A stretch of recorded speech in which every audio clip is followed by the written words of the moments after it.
नाज़रीन, तेल की कीमतें धड़ाम करके नीचे गिर गईं और स्टॉक एक्सचेंज भी ज़ाहिर बात है फिर गिर गए। पाकिस्तान स्टॉक एक्सचेंज पे भी असर आया। मुझे पेशकार ने बताया कि मार्केट के अंदर हमने आज गिरावट देखी है और उम्मीद ये करते हैं कि आगे जाके शायद कुछ ठहरा हुआ है। लेकिन स्टॉक एक्सचेंज के इन्वेस्टर्स को मैं बार बार समझाता हूँ कि मार्केट इस वक्त पाकिस्तान की ब्लोटेड है, ये किसी लम्हे भी भाइयों गिर जाएगी क्योंकि इसके नीचे डाउनवर्ड सपोर्ट है नहीं। और ये काम SECP का है आपको बताने का, लेकिन अनफॉर्चुनेटली SECP ने इस मुतालिक आप लोगों को इतनी आगाही नहीं दी। लेकिन मेरी जवानी में, मेरे बचपन में और इसके बाद भी मैंने देखा कि SECP बहुत कॉन्शियस रहा और वक्तन फ़वक्तन वार्निंग्स देता था, प्रूडेंट रहने के लिए इन्वेस्टर्स को बताता था। लेकिन इस दफ़ा पुरअसरार खामोशी के पीछे क्या राज है मैं नहीं जानता। चलो अल्लाह हिदायत दे। जब मेरी कौम को अभी तक सही समत का नहीं पता और अजीब व गरीब किस्म की समत में जा रही है तो मैं SECP को क्यों बुरा कहूँ। बात यह कि पूरी कौम ही गलत डगर और गलत रास्ते पे चल पड़ी है। अल्लाह ताला आप सबको हिदायत दे और सबसे पहले आप लोगों से पहले सबसे पहले मेरा रब मुझे हिदायत दे, क्योंकि क्या पता आप सब में गुनाहगार सबसे ज़्यादा मैं ही हूँ, है ना। क्योंकि देखें, आप सब लोग तो दावेदार हो कि आप बड़े नेक हो। आप में से बहुत सारे लोग तो बख्शिश की दुआ भी नहीं मांगते, बुज़ुर्गों की मग़फ़िरत की दुआ भी नहीं मांगते। तो आप लोगों को तो बड़ा कॉन्फिडेंस है अपने आमाल पर। लेकिन मेरे रब ने हमेशा गुरूर का सर नीचा किया है। आप जितने मगरूर हैं, जितना ख़ुद को समझते हैं, कहीं ऐसा ना हो कि मेरा रब आपके गुरूर को चकनाचूर कर दे और आप बड़े शर्मिंदा हों। मेरा मकसद आप लोगों को बताने का है, क्योंकि मैं अपनी प्यारी कौम की इस्लाह तो नहीं कर सकता। आप नाकाबिल इस्लाह हैं, आप लोग को ठीक नहीं किया जा सकता। हिदायत भी पता नहीं आप उसकी तरफ आते ही नहीं आते। बाकी मेरे रब की मर्ज़ी हो किसी गुनाहगार तरीन शख्स को भी हिदायत दे, रास्ते पे ले आए। लेकिन मैं वैसे आपको बता रहा हूँ कि गुरूर तकब्बुर बहुत बुरी आदत है और मेरी कौम में बहुत ज़्यादा है। और मैं बार बार पाकिस्तानियों को, देखिए मेरा ताल्लुक़ कोई हिंदुस्तान से है नहीं, कोई बंगाल से है नहीं, नेपाल से है नहीं, श्रीलंका से है नहीं। मैं तो आप ही लोगों की कौम का हिस्सा हूँ। आप ही लोगों के लिए दुआ करूँगा, आप ही खैर के बारे में सोचूँगा। आप लोगों से पहले अपनी खैर के बारे में सोचूँगा, अपने अमाल के बारे में सोचूँगा, क्योंकि वहाँ पर तो शायद माँ बाप भी ना पहचाने और जब सब ज़िंदा किया जाए तो शायद औलाद भी ना पहचाने। खैर एनीवे, आप लोगों को तसव्वुफ़ की बातें क्या समझ में आएंगी। पहले मैंने कह दिया कि मैं तो बड़ा गुनाहगार आदमी हूँ, आप लोग कहाँ समझेंगे और मैं अपना वक्त क्यों बर्बाद कर रहा हूँ। मुझे पते की बात करनी चाहिए, यानी पैसे की बात करनी चाहिए। पैसा आ गया, पैसा चला गया। वो एक फ़िल्म का गाना है ना, ना बाप बड़ा ना भैया, सबसे बड़ा रुपया। वेलकम करता हूँ अपने मेहमान को, जनाब फ़ारूक यूसुफ साहब को, किसी तारुफ के मोहताज नहीं हैं, सदर हैं फैसलाबाद चैम्बर के। वेलकम करता हूँ आपको फ़ारूक यूसुफ साहब। जी बहुत शुक्रिया जी, थैंक यू जी। सॉरी, शुक्र है आपने तमहीद में मेरी बातें नहीं सुनी या शायद सुन ली हो। मैं आपको यकीन से बता सकता हूँ कि ये बिज़नेस का प्रोग्राम है और इस पर मैं सिर्फ बिज़नेस की ही बातें करता हूँ। और आपको पता है कि मैं अब चंद बातें ऐसी करने लगा हूँ जिन पर आपको यकीन करने की कोई ज़रूरत नहीं है, लेकिन यह हुकूमती मौक़िफ़ है। मईशत दिन दुगनी रात चौगनी तरक्की कर रही है। मुल्क की तरक्की की रफ्तार इतनी तेज़ हो चुकी है कि इस वक्त बैनुल अक़वामी सतह पर लोग रश्क खाते हैं। सारी दुनिया में हम मशहूर हैं। हमारे मुल्क में गरीब ढूंढने से नहीं मिलता, भूखा ढूंढने से नहीं मिलता। शोएब जाओ यार, ज़रा कोई गरीब ढूंढ के लाओ। खैर एनीवे, शोएब ही हमारे कैमरामैन का नाम है। तो आपकी जानिब आऊँगा। फ़ारूक यूसुफ साहब, कैसी लगी आपको मेरी बातें। सबसे सस्ता मुल्क पाकिस्तान है, आलू 5 रुपये किलो मिलते हैं। आप कारोबारी सनतकारी लोग क्यों शिकायत करते हैं, मुझे आज तक समझ में नहीं आया। जी जी बिस्मिल्लाहिर्रहमानिर्रहीम। जी, देखिए जी, हमारी जो शिकायत है वो गवर्नमेंट से कोई हमारी ज़ात के लिए नहीं है, इस मुल्क के लिए है, इस मुल्क के बिजनेसमैन के लिए है, इस मुल्क की मैशत के लिए है। इस मुल्क की फलाह के लिए है। और जो भी आपने बातें की हैं जी बिल्कुल मेरा इससे 100% इख्तलाफ है। जी जी और मैं समझता हूँ कि सबसे पहले तो आपका जो बजट के बाद खाम ख्याली थी कि बहुत ज़्यादा एसएमई सेक्टर जो है वो फ्लरिश कर जाएगा और बड़ी हमारी एक्सपोर्ट बढ़ जाएगी।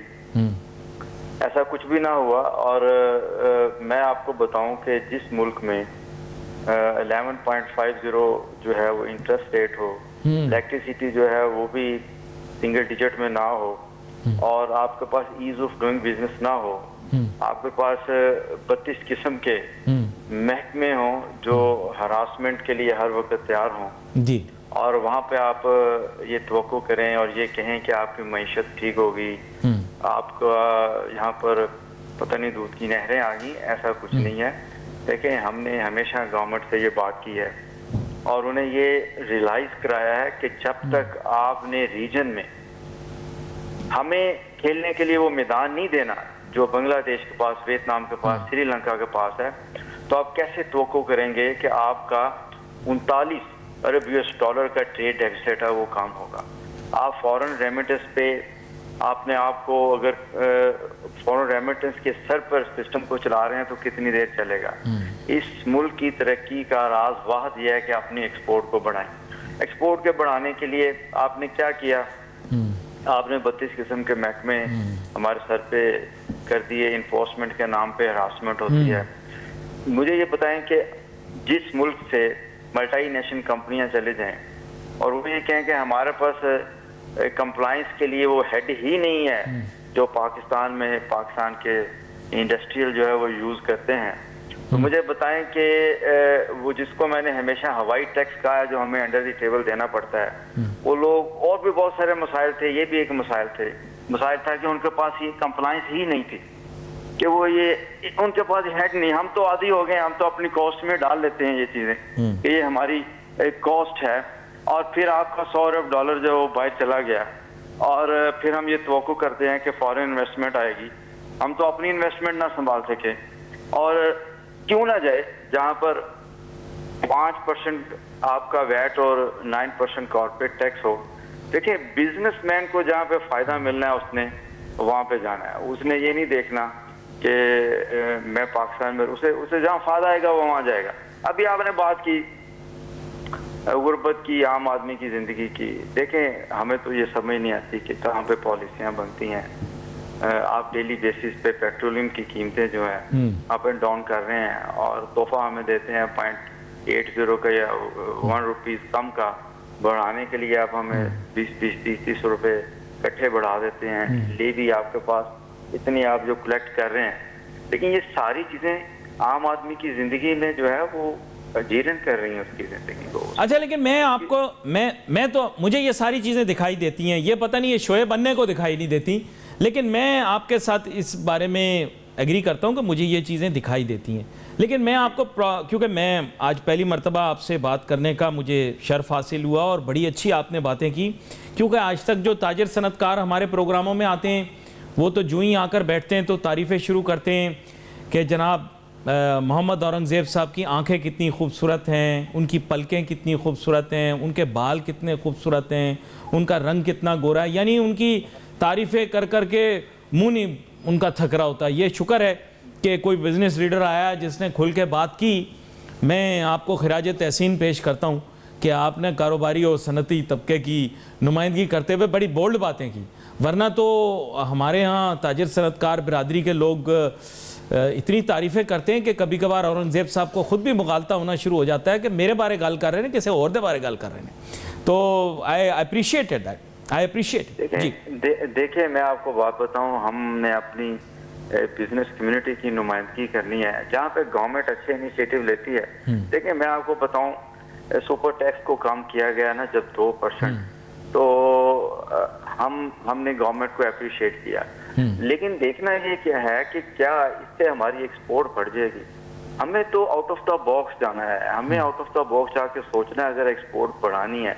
Sir, with all due respect, बहुत जरूरी है। मैं आपको बताऊं फारूक साहब, विद ऑल ड्यू रिस्पेक्ट, जब इंटरनेशनल प्लेयर्स पाकिस्तान आते हैं, IMF आता है या आता है, तो आपके हुकूमती जो लोग जाते हैं उनका मौक़िफ़ ये होता है कि our businessman and industrialist are tax thieves, ये टैक्स चोर हैं, they don't pay their taxes. वो जाकर वहाँ पर ये तकरीरें करते हैं। IMF जब आता है, IMF निगोशिएशन करता है, उसको ये कहते हैं कि हमारी इकॉनमी अनडॉक्यूमेंटेड है, हमारे बिजनेसमैन और इंडस्ट्रीज़ की जितनी बुराइयां की जा सकती हैं वो करते हैं। उसके अलावा कहते हैं कि जी हमने फ़लानी इंडस्ट्री को सपोर्ट किया, वो यूजलेस थी, we have to change the direction of our economy. तो to be very frank with you, you have all the forces working against you. और जो बात आपने अभी की, मैंने उस दिन देखा, मौसूफ की आपने बात सुनी होगी, I don't want to name who that government functionary was. उन्होंने कहा आपने बिजनेसमैनों के साथ कोई सख्ती नहीं करनी, लेकिन आपने रुपया टैक्स का भी नहीं छोड़ना। तो अब बात यह है कि उसके अंदर इन्फोर्समेंट जो है, उसके अंदर इस तरह के डिस्क्रिशनरी पावर्स यूज होंगे। अनफॉर्चुनेटली आई थिंक कि ये आप लोगों के साथ डबल गेम हो रहा है, मेरा जहां तक ख्याल। देखें, बिल्कुल आपने ठीक कहा। ये जब मीटिंग्स होती हैं तो वो मीटिंग्स होती हैं, जब इम्प्लीमेंटेशन की बात आती है तो उस तरह से अदारे काम नहीं करते। देखें, मैं आपको बात बताऊं, IMF का एक तलवार हमारे सर पे है। जब भी हम ये बात करते हैं तो हमें ये कहा जाता है कि IMF के प्रोग्राम में है। देखें, कब आप IMF से जान छुड़ाएंगे? आपके बजट का 42% सूद की मद में जा रहा है, इंटरेस्ट की मद में जा रहा है। आपके पास क्या बचता है अपने इंडस्ट्री को फैसिलिटेट करने के लिए, एक आम आदमी की जिंदगी के लिए क्या बचता है? देखें, एक लॉन्ग टर्म पॉलिसी चाहिए। हम बारहा फैसलाबाद चैम्बर ऑफ कॉमर्स से ये बात कर चुके कि एक 10 साल हमें पॉलिसी दें। तो गवर्नमेंट्स बदलें, आए जाएं, लेकिन आपकी इकोनॉमी की पॉलिसी जो है वो ना बदले ताकि चीजें सस्टेन करें। आपको तो यही नहीं पता होता कि आपने अगर $5 अपने बायर को रेट दे दिया है तो कल आपका पेट्रोल किस रेट पे हो जाएगा, इलेक्ट्रिसिटी क्या हो जाएगी, क्या मुल्क के हालात हो जाएंगे, क्या आप अपने ऑर्डर जो है वो डिलीवर कर पाएंगे। और देखें, जिस मुल्क में 60% तक का टैक्स हो वहां पे क्या डॉक्यूमेंट इकॉनमी होगी, मुझे बताएं। जब आपके पास टैक्स रजिस्ट्रेशन के बाद हरासमेंट का सामना करना हो, कैसे डॉक्यूमेंट इकॉनमी बनेगी? देखिए, यहाँ पर फिक्स टैक्स स्कीम मुतारफ कराई गई। बिलाल अजहर कियानी साहब की मेरी बड़ी डिटेल डिस्कशन हुई इस पे, तो हमने उन्हें अप्रिशिएट किया कि अगर आप इसको सही तरीके से इम्प्लीमेंट कर गए और जो हम मुतालबा करते हैं कि टैक्स नेट को बढ़ाएं, कि उसी एग्जिस्टिंग टैक्स पेयर पे आप बोझ ना डालें, तो स्कीम आप लेके आए हैं, हम अप्रिशिएट करते हैं। लेकिन इसकी इम्प्लीमेंटेशन जो है वो होनी चाहिए, जैसे आपने कहा वैसे होना चाहिए। ये ना हो कि अनाउंसमेंट तक चीजें हो और उस तरह से इम्प्लीमेंट ना हो। हम हर अच्छे कदम आपके जो उठाते हैं हम आपके साथ होते हैं, लेकिन टैक्सेस के रेट हमें कम करना होंगे अगर हम ये चाहते हैं। मैं आपको ये क्लियरली बता दूं, टैक्स दें तो 60% टैक्स कौन देगा आपका, मुझे बताएं। मैं आपको बताऊं, टैक्स रिफंड जो है, अब टैक्स रिफंड के पे आ जाए तो लोगों को उसके लिए भी एक कॉस्ट है जो पे करनी पड़ती है। मैं सीधी बातें करने का आदी हूँ। देखें, वो जब आपको आपके रिफंड नहीं मिलते, आपका कैपिटल जो होता है वो भी गवर्नमेंट के पास चले जाते हैं। यहाँ पे मेरे पास कन्फेक्शनरी वाले हैं, वो तो मेरे पास 12 आके रोते हैं, वो पीटते हैं, वो कहते हैं कि साल हो गया, 1.5 साल हो गया, हमें रिफंड नहीं मिलते। फिर कैपिंग कर दी है उनको 10% पे। भाई, आप उनको 10% पे कैपिंग करके रिफंड देते हैं साल बाद, और फिर जो 4-5% डेफर करते हैं, इट्स मीन वो आपको मिलना नहीं है। मुझे बताएं कि जब आपके मुल्क में 11.5 सेंट पे आपका इलेक्ट्रिसिटी हो, गैस महंगी हो, ईज ऑफ डूइंग बिजनेस ना हो, इंटरेस्ट रेट ज्यादा हो, 60% का टैक्स हो, रिफंड भी आप रोक के बैठ दें, क्या आपको 5% प्रॉफिट बनता है? नहीं बनता। 5% पे एक्सपोर्टर काम करते हैं, वो अपने पास आप लेके बैठ जाएंगे तो कैसे एक्सपोर्ट बढ़ेगी? आपने तो ख्वाब देखा $60 बिलियन का एक्सपोर्ट को लेके जाना है। मैं कहता हूं कि हम बिजनेस कम्युनिटी ने $100 बिलियन का ख्वाब देखा है, लेकिन उसके लिए उस तरह के practical out of the box initiative लेने होंगे। इस मुल्क में क्या होता है कि पहले चीनी एक्सपोर्ट कर दी जाती है कि हमारे पास एक्सेस है, फिर इंपोर्ट कर ली जाती है महंगी चीनी। और आप देखें, कन्फेक्शनरी वाली मुझे बताते हैं कि 18 रुपए पर केजी पर एसिडी लगी हुई है, जो नो रिफंडेबल है। मुझे ये बताएं कि जो रजिस्टर्ड नहीं है वो चीनी सस्ती ले, जो रजिस्टर्ड है टैक्स नेट में है वो 18 रुपए केजी जो है वो शुगर महंगी ले। आपकी प्रोडक्ट पे डलना है, आप महंगे हो गए। ये लोग जाते हैं जब एक्सपोज करते हैं तो वो देखते हैं इंडिया का बिस्कुट बिक रहा है, श्रीलंका की कन्फेक्शनरी बिक रही है, पाकिस्तान की क्यों नहीं बिकती? इसलिए नहीं बिकती कि हम महंगे हैं। महंगे। दुनिया का कोई फार्मूला नहीं है। Yes. आप कंपटीशन है मार्केट में। सो गवर्नमेंट को मैं आपको रीजन बताता हूं उसकी। देखें, उसका सबसे बड़ा रीजन ये है कि ये स्टेक होल्डर्स को ऑनबोर्ड नहीं लेते। हमारे ब्यूरोक्रेट्स जो हैं ये नॉन रिसेप्टिव हैं। मैं आपको सच बता, बुरा ना मानिएगा, मेरे वालिद साहब भी बहुत सीनियर ब्यूरोक्रेट, लेकिन अल्लाह बख्शे जब वो हयात थे मैं तब भी ये बातें करता था। लेकिन आपको एक बात मैं बड़ी गारंटीड एक बात बता दूं, बहुत ही ऑर्डिनरी किस्म की जो इनकी सोच और फिक्र होती है हमारे ब्यूरोक्रेट्स की। यकीन करें, अगर आपने काफरों को मुसलमान करना हो तो पाकिस्तान में बुला लें, क्योंकि यहाँ पर तकदीर और किस्मत के धनी बहुत बैठे हुए हैं। मैं आपको सच बता रहा हूँ, ब्यूरोक्रेट, सीनियर ब्यूरोक्रेट्स की अंडरस्टैंडिंग ऑफ बिजनेस या बिजनेस एनवायरनमेंट जीरो है। मैं आपको बता रहा हूँ, जिंदगी में कभी 1 रुपए का कारोबार नहीं किया, रिटायर होने के बाद भी कभी नहीं करना। और स्ट्रेट फॉरवर्ड बात ये, दे डू नॉट कॉम्प्रिहेंड। और हमारे जो पार्लियामेंटेरियंस हैं, विद ऑल ड्यू रिस्पेक्ट, मैं आपको सच बता दूं, उनको इंग्लिश भी पढ़नी नहीं आती, उनको कुछ नहीं पता। अगर उर्दू भी आती हो तो उनको कुछ पता नहीं लगता। आप टेलीकॉम बिल पास करवा लें, दे डोंट इवन नो कि क्या आया क्या पास हो गया। They are least bothered and least concern. इसका कोई ताल्लुक पॉलिटिशियन से, पॉलिटिक्स से नहीं है। या आपके लिए बहुत अनफॉर्चुनेट चीज़ है, हमारे लिए तो है ही, हम पाकिस्तान में रहते हैं, अवाम हैं, हम तो भुगतेंगे। लेकिन बिजनेसमैन के लिए ये बड़ी हर्टफुल फैक्ट है जो मैं आपको बता रहा हूं कि स्टेक होल्डर को ये कुछ नहीं समझते। आप बिजनेसमैन इंडस्ट्रीज को कुछ नहीं समझते, ब्यूरोक्रेट बाबू समझता है, मुझे सब पता है। एसीडीसी की इंटेलिजेंस वो है या जहन वो है एसीडीसी का जो कोई 5वीं जमात के बच्चे का हो। बुरा ना मानिएगा, सिर्फ इंग्लिश आती है। इंग्लिश तो मुझे भी आती है और इनसे अच्छी आती है, लेकिन टू बी वेरी फ्रैंक, ये that is the root of the problem. पता नहीं आप अग्री करते हैं, डिसएग्री? देखें, मैं आपको बात बताऊं, ऑनेस्टली स्पीकिंग, बात है इम्प्लीमेंटेशन की। मैं being a president chamber Faisalabad, government ने मुझे लूप में लिया। मैं ऑनेस्टली आपको बता रहा हूँ कि इस साल एक चेंज आया कि गवर्नमेंट ने स्टेक होल्डर्स को लूप में लिया जरूर, लेकिन देखना यह है कि लूप में लेने के बाद क्या जो सजेशंस हमने इनकॉर्पोरेट करने के लिए कहा गया, जो कि ग्राउंड रियलिटी पे थी। देखिए, मैं हमेशा इस चीज का कायल रहा हूँ, जब आप कोई मसला बताएं ना तो उसका हल बताएं। हमने जो बजट प्रपोजल भेजी, हमने उसको आइडेंटिफाई किया, उसका सलूशन दिया, उसका इम्पैक्ट दिया। एक कम्प्रीहेंसिव 3 माह में हमने एक डॉक्यूमेंट बनाया और with the consensus of our trade body. लेकिन कॉम्प्रिहेंड ही नहीं कर सकता ना सर, ब्यूरोक्रेट को पता ही नहीं है उस सजेशन को पढ़ने का तरीका। आपको मैं बताऊं, आपका नंबर 1 इस वक्त ब्यूरोक्रेट आपके लिए वो डीजीटीओ है, क्योंकि सारी दुनिया उसकी तरफ देख रही होती है डीजीटीओ के लिए। उसके अलावा आप लोगों का किसी से इंटरेक्शन ही नहीं है। आप अभी सेक्रेटरी कॉमर्स के पास चले जाएं, सेक्रेटरी इंडस्ट्रीज के पास चले जाएं, आप जाकर उनसे डिस्कस करें।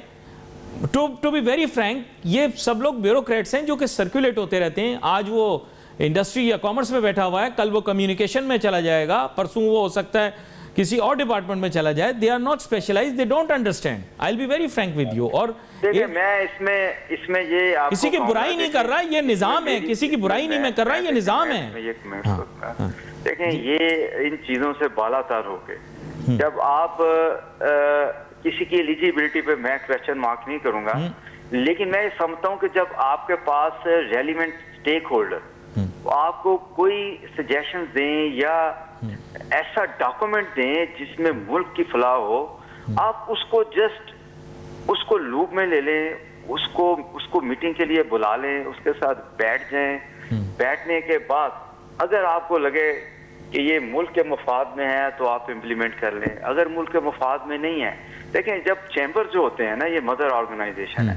हमने यहाँ पे थ्रेड वालों, धागे वालों को भी सुना, हमने स्पिनिंग वालों को सुना। 128 सेक्टर मेरे साथ एफिलेटेड है फैसलाबाद चैम्बर में। हमने 3 माह लगाए एक ट्रेड कॉन्फ्रेंस करके, उनसे डाटा कलेक्ट करके। ऑनेस्टली स्पीकिंग, जिस पॉइंट पे हमें लगा कि ये कन्फ्लिक्ट है, इसको इम्प्लीमेंट करने से हमारी इंपोर्ट बिल बढ़ेगा, हमारे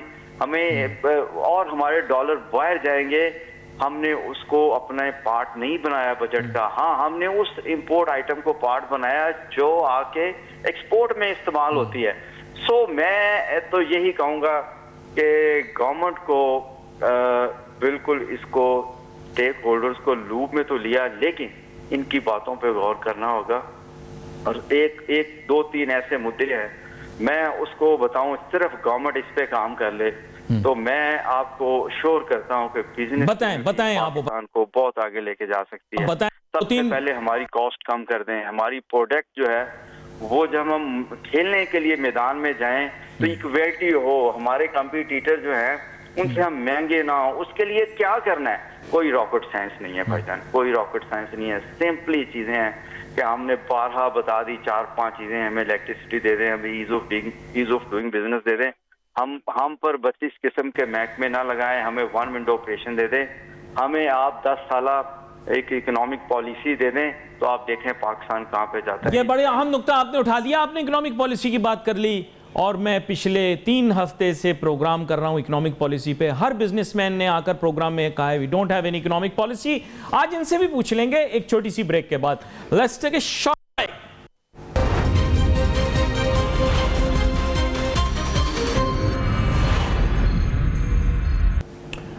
नाज़रीन, welcome back after the break.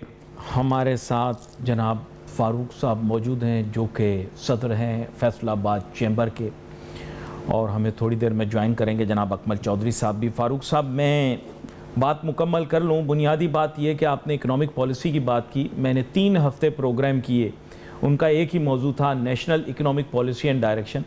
मैंने जिस इंडस्ट्रियलिस्ट और बिजनेसमैन, जिस चैम्बर के सदर, जिस फेडरेशन के एहलकार से पूछा, उसने कहा पाकिस्तान की कोई इकोनॉमिक पॉलिसी है ही नहीं।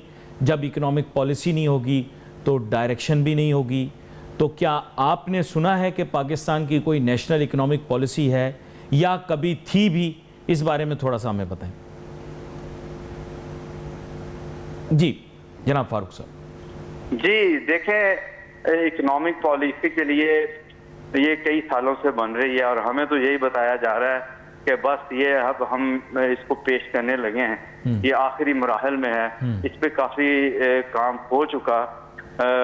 मेरी जब भी हुकाम बाला से बात होती है तो ये बात कही जाती है, लेकिन इसको सुनते हुए भी हमें अब कई अर्सा गुजर गया कि इसको कब वो इम्प्लीमेंट करेंगे। और आपने बिल्कुल ठीक कहा, जब आपके पास कोई इकोनॉमिक पॉलिसी नहीं है तो डायरेक्शन किस तरह से हम सेट करेंगे। और एक आपको और मैं बात बताऊं कि देखिए, जो जितने भी बिजनेस स्टेक होल्डर्स हैं ना, वो ये चाहते हैं कि आप कंसेंसस डेवलप कर लें, हम आपका बाजू बनने के लिए तैयार हैं। देखें, ये जो मुल्क है पाकिस्तान, ये हम सबका है, हमने इसके लिए सोचना है, लेकिन हमें बिल्कुल समझ नहीं आती कि आपकी प्रायोरिटीज क्या हैं। अगर कोई चैम्बर प्रेसिडेंट जाम कमाल साहब से मिलना चाहता है, आपके फाइनेंस मिनिस्टर से मिलना चाहता है, इंडस्ट्री मिनिस्टर से मिलना चाहता है, तो सबसे पहले उनकी तरजीहात ये होनी चाहिए कि हमने इनको सुनना है। अगर आपके पास इन लोगों के लिए वक्त नहीं है और आप और मसरूफियात आपकी चल रही हैं, अल्टीमेटली आप अपनी डोमेन में जो है बेहतरी के लिए काविश कर रहे होंगे, लेकिन मैं कहता हूं कि हम लोगों की एक्सेस होनी चाहिए ऐसे 2 स्टेप पे इन लोगों की, ताकि हम मिले बैठें और अपने मसाइल को हल करने के लिए कोई कंसेंसस डेवलप करें। तो इट्स अ माइंडसेट जिसे हमें चेंज करने की जरूरत है। ये जब तक बिजनेस कम्युनिटी को चोर समझना नहीं छोड़ेंगे, मुझे नहीं लगता कि ये मसाइल हल होंगे। इनको हम पे ट्रस्ट करना होगा और फिर हम गवर्नमेंट पे ट्रस्ट करेंगे और एक रोड मैप मिल के बनाएंगे कि हमने इस मुल्क को कैसे आगे लेके जाना है। वी नो वेरी वेल कि हमें नई मंडियां तलाश करनी है। क्या टी-टैप उस पर काम कर रहा है, क्या स्मीडा उस पर इस तरह से काम कर रहा है, क्या हमारे कमर्शियल काउंसलर जो हैं वो फैसिलिटेट कर रहे हैं बाहर बैठ के, क्या अपॉर्चुनिटीज क्रिएट करके नए एक्सपोर्टर्स को नए एवेन्यूज के लिए मदऊ कर रहे हैं, क्या डेलीगेशन से जा रहे हैं। सर वो सैर सपाटे के लिए जाते हैं। सर आप डिप्लोमेटिक हो रहे हैं, मुझे डिप्लोमेटिक होने की जरूरत नहीं है। सैर सपाटे के लिए लोग जाते हैं, कोई नेशनल डायरेक्शन नहीं है, किसी को यहाँ की परवाह नहीं है। बात यह यहाँ पे सिर्फ इंडिविजुअल इंटरेस्ट हैं, लोग आते जाते रहते हैं। मैंने बड़े लोगों को आते जाते देखा है और लोग आते हैं फिर चले जाते हैं, और ये तमाशा कई सालों से चल रहा है। मेरे साथ अकमल चौधरी साहब ज्वाइन कर रहे हैं, सीनियर तज्जियाकार हैं। अकमल चौधरी साहब, वो मौजू यही था नेशनल इकोनॉमिक पॉलिसी का जो पिछले 3 हफ्ते चलाया। आज तो हम एक नया फ्रेश टॉपिक लेकर चले थे, लेकिन जनाब फ़ारूक यूसुफ साहब की गुफ्तगू से अख़ज़ किया तो मुझे पता ये चला, और आपसे भी जो बात हुई थी उसको मद्देनज़र रखते हुए बताता चलूँ कि आपके अलावा फिर मैंने 2 हफ्ते में बहुत सारे बिज़नेस लीडर से बात की, और आज माशाल्लाह बड़ी अच्छी विजन वाले फ़ारूक यूसुफ साहब से भी बात हुई। भाई पाकिस्तान की कोई नेशनल इकोनॉमिक पॉलिसी नहीं है अकमल चौधरी साहब, अब यह कंफर्म हो गई है, और अगर है तो वो सीगा राज में है, किसी संदूक में बंद है जिसको मैं और आप नहीं देख सकते। तो आपने जो सवाल किया था कि इकोनॉमिक पॉलिसी कहाँ है, तो उसका जवाब ये कि भाई मुझे नहीं पता, मुझे मिली नहीं, और जितने गवाहान हैं उनकी रोशनी में ये कहा जा सकता है, उनकी गवाही की रोशनी में, कि ऐसा कोई डॉक्यूमेंट एग्जिस्ट नहीं करता। जी अकमल चौधरी साहब।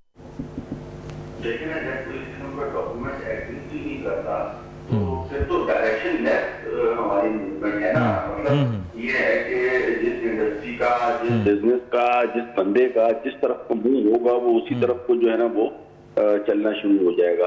तो इस तरीके से मुल्क तो नहीं चला करते, और खास तौर पर मुल्कों की मईशत तो नहीं चला करती। तो without any vision, without any road map हम जो है वो किस तरह आगे बढ़ सकते हैं। और यही आप देखें ना, वजह है पिछले 75 साल में आज तक हम लोग जो है ना वो माशी तौर के ऊपर कुछ नहीं कर सके। मतलब आप पाकिस्तान जो है ना वो एक ज़रई मुल्क है, और आज हमें गंदम जो है वो इम्पोर्ट करना पड़ रही है। पाकिस्तान एक ज़रई मुल्क है, हमें जो है ना वो कपास इम्पोर्ट करना पड़ रही है। तो भाईजान ऐसे ज़रई मुल्क में मतलब कोई पॉलिसी नहीं है, जब भी तो हम इस हाल तक पहुंचे हैं। वरना अगर सही तरीके से अच्छी पॉलिसीज होती और उन पॉलिसीज के मुताबिक जो है वो इकोनॉमी को चलाया जाता, तो आज हम एग्रीकल्चर में तो कम से कम कफील होते ना।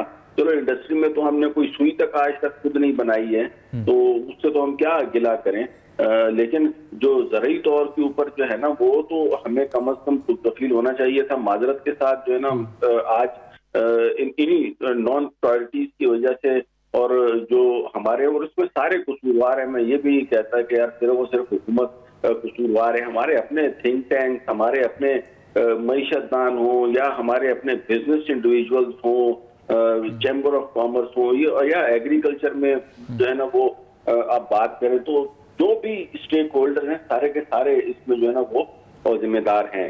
और जब तक जो है वो एक पॉलिसी नहीं होगी, एक चार्टर ऑफ इकोनॉमी नहीं होगा जिसमें तमाम बिजनेसेस जो है वो उनको शामिल किया जाए, तमाम सियासी पार्टियों को उसमें शामिल किया जाए, और दीगर जितने भी उसमें स्टेक होल्डर्स हैं उनको शामिल किया जाए, ताकि अब फर्ज करें हम एक तरफ कहते हैं, मैं एक मिसाल आपको देता हूँ, बड़ी सिंपल सी है। आजकल आपने जो है ना वो अक्सर सुना होगा कि एक्सपोर्ट हमने अपनी बढ़ानी है अगर मुल्क को तरक्की देनी।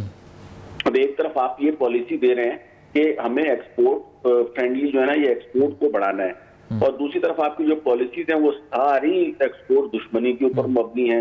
आप जो है वो रॉ मटेरियल, वो जो लोकली प्रोड्यूस होता है वो आपके पास है नहीं। उसके बाद जो आपकी लेबर कॉस्ट है वो देख ले कहाँ पहुंची हुई है। उसके बाद पावर पॉलिसी आपकी नहीं है, तो बिजली जो है वो बहुत महंगी है। टैक्सेस के हवाले से कोई जो है वो लाया अमल नहीं है कि अगले साल या अगले 5 साल तक क्या टैक्स रेट्स होंगे और टैक्सेशन पॉलिसी हुकूमत की क्या होगी। मॉनेटरी पॉलिसी का जो है ना वो कुछ पता नहीं है। मॉनेटरी पॉलिसी को इन्होंने इन्फ्लेशन के साथ बाउंड कर दिया, यानी अगर इंटरनेशनली भी खुदा ना खास्ता कोई अप एंड डाउन होता है तो हमारी मईशत उससे ऐसे झटके खाने लगती है कि जैसे जो है ना Because you have learned to bet on losing horses. आप हारते घोड़ों पे पैसे लगाते हैं। अकमल चौधरी साहब, मैं अब फारूक साहब की जानिब जाऊंगा और मैं आपको बड़ी क्लियर एक बात बताना चाहता हूं। फारूक साहब, दो लोगों के मुल्क के बहुत बड़े बिजनेस लीडर जो हर शहर में जाते हैं, लोग ताड़ियां बजाते हैं, ताड़ियां बजाते हैं। यहां हमारे मेहमान की कुर्सी पे बैठे थे, मैंने उनको 2019 में कहा कि मुल्क के अगले सदर जनाब जरदारी साहब होंगे। मेरे पास निकालने का कोई टाइम नहीं कि मैं नजूमी सेठी की तरह रिकॉर्डिंग निकालूं। आप हो गए नहीं, उनका सफर खत्म हो चुका है, उनकी सियासत खत्म हो चुकी है। अब जरदारी साहब दोबारा सदर क्या सियासत में भी नहीं आएंगे। मैंने कहा अगले सदर जरदारी साहब बनेंगे 2 साल के बाद। मेरी बात सही निकली। अल्लाह ताला ने दौलत, शोहरत, अकल, शक्ल इस तरह से नहीं बांटे जिस तरह से लोग समझते हैं। जी फारूक साहब, unfortunately businessman and industrialist bet on the wrong horses. अभी भी मैं आपको बता रहा हूं कि आप लोगों ने you have bet on the wrong horses. मैंने देखे हैं कितने ही सिकंदर खाली हाथ जाते हुए। Please make your selections very carefully, और जो आप लोग तारीफ़ें करते हैं मुख्तलिफ मुकामात पर, बड़ा देखभाल के करें। कभी कभार इंसान ज़्यादा खुशामद कर दे तो वो भी गले आ जाती है, and that is exactly what give me. I have used harsh words, but I am telling you, your business leaders sometimes they are sycophants, और खुशामद में किसी और दुनिया में निकल जाते हैं और बंदा बदल जाता है। जी सॉरी, आपको बताऊं, मैं इत्तेफाक करता हूं कहीं ना कहीं इन्होंने सही बात की है कि हम सब जिम्मेवार हैं। उस तरह से हमने भी शायद वो रोल अदा नहीं किया है। लेकिन मैं आपको ये बात बताऊं, ये इनिशिएटिव गवर्नमेंट की तरफ से होती है। मैंने कहा, हमेशा मैंने बात की है कि हमारे मुल्क में दो किस्म के डेफिसिट है। एक हमारा है ट्रेड डेफिसिट, जो हम इकोनॉमिक पॉलिसी बना के राइट डायरेक्शन पे जाके कम कर लें। एक है हमारा ट्रस्ट डेफिसिट, जो between the government and business community and departments है। ये ट्रस्ट डेफिसिट जो है, ये भी इस मुल्क को आगे नहीं बनने देना चाह रहा। देखें, जब तक आप बिजनेस कम्युनिटी पे ट्रस्ट नहीं करते, हम आप पे ट्रस्ट नहीं करते। बिकॉज ये है कि जब हम टैक्स देते हैं तो अगला टैक्स का नोटिस उसी को ही आना है। आप नए टैक्स नेट को तलाश नहीं करेंगे तो वो टैक्स देने से कतराता है, आपको पता है। लेकिन मेरा टैक्स जा कहाँ रहा है? देखिए, मैं जब फैक्ट्री मालकान के पास जाता हूँ तो जब उन्होंने काम नहीं करना होता तो कहते हैं जी अब्बा जी ने मना किया है। मैंने कौन से जाके अब्बा जी से पूछना है कि अब्बा जी ने क्या कहा? इसी तरह जब हुकूमत ने कोई चीज़ आप लोगों को मना करनी होती है, कहता है IMF ने मना किया है। मुझे सच बताएं, क्या IMF का इससे कोई गर्ज होगा कि आपकी इंडस्ट्री तरक्की ना करे? मैंने हमेशा ये बात की है कि अगर आपने अपनी मुल्क की इकॉनमी को आगे लेके जाना है तो आपको सिंपल फार्मूला है कि आपने अपने स्टेक होल्डर्स को लूप में लेना है और हमें खेलने के लिए वो मैदान देना है। देखें, ये जितनी भी हम बातें कर रहे हैं ना, जितनी भी बातें कर रहे हैं, ये आज से 1 साल पहले भी हो रही थी, आज से 2 साल पहले भी हो रही थी। और बार बार हम वही बात करते हैं। जब भी किसी प्रोग्राम में हम बैठते हैं तो हमारे पास यही बातें होती हैं करने के लिए। सो अगर हम ये कहें कि ये सारा जो सिनेरियो, मुझे आपको गवर्नमेंट को इसका अदराक नहीं है, अदराक है, लेकिन हम क्यों नहीं करना चाह रहे? हमें वो ऐसी कौन सी ताकत है जो इस पे इम्प्लीमेंटेशन नहीं होना देने चाह रही? हमें उसको ढूंढना है।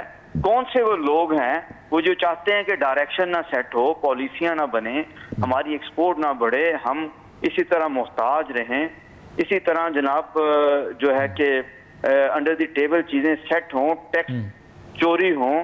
आप टारगेट दें कि जी अब हमें तो इतने बिलियंस जो है आपने FBI ने इकट्ठे करके देना है, हमें नहीं पता आपने किसी देना, तो आप नोटिस देते हैं, आप वासा वाले जाते हैं ईद के करीब और वो जनाब आपकी फैक्ट्रियां बंद कर देते हैं। फैक्ट्रियां बंद करके कहते हैं कि आपने चलानी है तो ये फिर ईदी चाहिए। आई मीन के ये चीजें भजन किसको नहीं पता? इस मुल्क में रहने वाले हर वासी को इसका इल्म है, किसने इसको ठीक करना है। हम तो बारहा कर चुके, आप भी बारहा करते हैं। तो सर ये तो प्रॉब्लम लीडरशिप प्रॉब्लम है, तो और इससे अल्लाह से दुआ है कि अल्लाह ही हमारे लिए कोई मसीहा आएगा और इन सारी पॉलिसियों को ठीक करेगा और इस मुल्क को ठीक करेगा। सर, गोरा बहादुर जब आपके मुल्क में था, जब आपने सो कॉल्ड आज़ादी हासिल नहीं की थी, आपका GDP हाईएस्ट था, आपकी तरक्की सबसे ज़्यादा थी। अगर गोरा बहादुर यहाँ ना होता, बुरा ना मानिएगा, फैसलाबाद शहर भी ना बनता। बस मैंने टीवी पे कह दी ये बात। लायलपुर कभी कयाम में ना आता अगर गोरा बहादुर ना होता। यहाँ पर जंगल होता, झाड़ियाँ होती, कीकर के दरख्त होते। यकीन करें, यह गोरा बहादुर जिसे आप बुरा कहते हो, इसी ने नहरी निज़ाम बनाया, इसी ने कॉलेज यूनिवर्सिटियां बनाई, इसी ने स्कूल बनाया, इसी ने आपका शहर फैसलाबाद बनाया जिसका पहले नाम लॉर्ड लायल के नाम पे लायलपुर था। और बुरा ना मानना, इसी ने लंदन के नक्शे पे लाहौर बनाया, कराची बनाया, कोयटा बनाया, वह दीगर शहर बनाए, आबाद किए। यहाँ पर मुगल बादशाह आप लोगों को सूखी रोटी और प्याज के ऊपर जिंदा रखते थे। जिस गोरा बहादुर को आप बुरा कहते हो, उस गोरा बहादुर ने ही आपके मुल्क की तरक्की करके दिखाई। बुरा ना मानना, तल्ख बात मैंने की है, पता नहीं फारूक साहब इससे एग्री करें ना करें, लेकिन तारीख का चैप्टर ये बताता है कि अगर गोरा बहादुर आबादकारी ना करता तो फैसलाबाद का शायद यहाँ कोई वजूद ना होता। दोनों मेहमानों का शुक्रिया अदा करते हुए एक छोटी सी ब्रेक, फिर वापस आके गुफ्तगू को जमा करेंगे।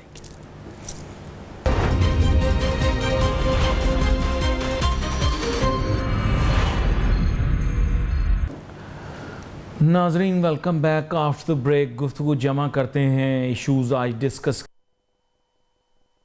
सालों से एक ही बात हो रही है, हर प्रोग्राम में आकर वही बात दोहराते हैं। बात उन्होंने बिल्कुल सही की। मैं आपको ये बात सच बता सकता हूँ कि 2 दिहाइयों से प्रोग्राम कर रहा हूँ, मेरे ख्याल तकरीबन होने वाले होंगे, और इन 2 दिहाइयों में मैंने यही देखा है, अगर सिर्फ इसको डेकेड्स ले लिया जाए, 2 डेकेड्स में मैंने यही देखा है कि रोज़ प्रोग्राम में यही गुफ्तगू होती थी। We wait for messages on Facebook. Ali Nasir हमारी टीम को इजाज़त दीजिए। अल्लाह हाफिज़।